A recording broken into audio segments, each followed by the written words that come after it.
Au sud du pays, toute la province de Houjeria, qui s'étend autour de Taez, la deuxième ville du Yémen, a des températures et des précipitations qui favorisent une végétation abondante. Elle est donc tout naturellement devenue le grand espoir agricole du Yémen et le gouvernement y a créé des coopératives pour encourager l'agriculture et l'élevage.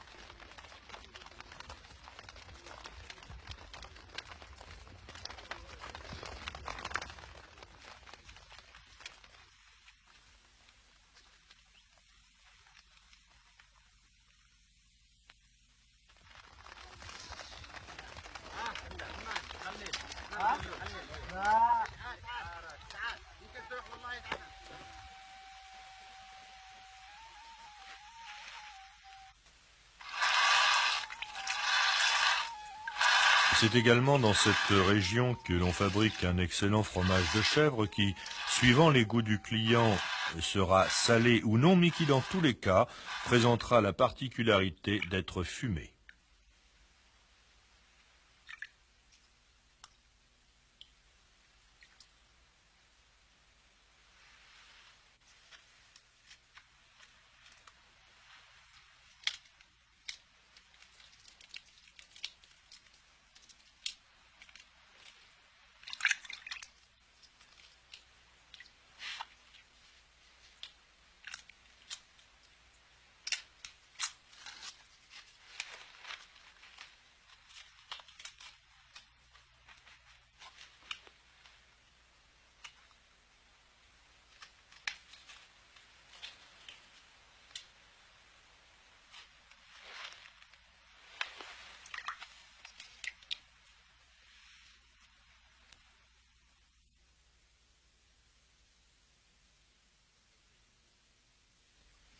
Chaque région du pays, chaque province, toutes les vallées, les moindres petits villages possèdent leur caractère propre que l'on retrouve dans le visage de ces femmes des montagnes qui, suivant l'endroit, offrent une infinie variété de costumes.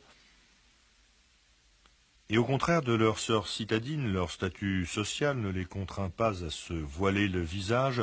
Leurs rapports avec les hommes se font beaucoup plus sur un pied d'égalité. N'oublions pas qu'ici, elles sont l'un des rouages moteurs de la survie du groupe. En tant que telles, elles ont donc leur mot à dire et elles le disent.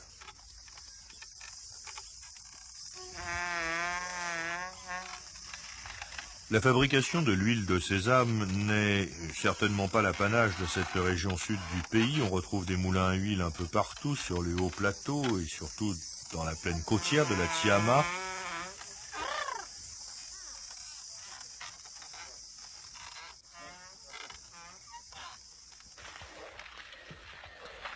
Ces femmes, lorsqu'elles en ont terminé avec le transport du bois et de l'eau, elles se rassemblent pour moudre les grains de doura, de sorgho, avec la pâte desquels elles vont confectionner des galettes et du pain qui formeront la base alimentaire des populations rurales du Yémen.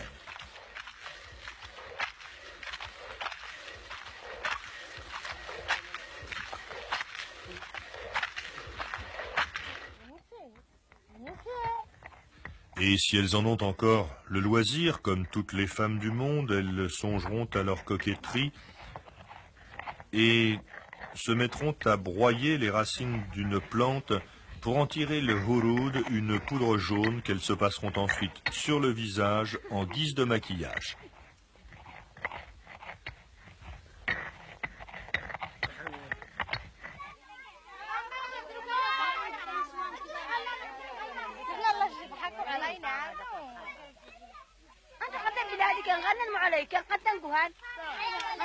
Toujours dans cette province de Houjeria, non loin de Taez, près du gros bourg de Tourba, dans 4 ou 5 villages, les femmes confectionnent encore de merveilleuses robes qui sont entièrement brodées à la main, devant et derrière, depuis l'encolure jusqu'au niveau des chevilles. Et un tel vêtement leur demandera plusieurs mois de travail consécutif.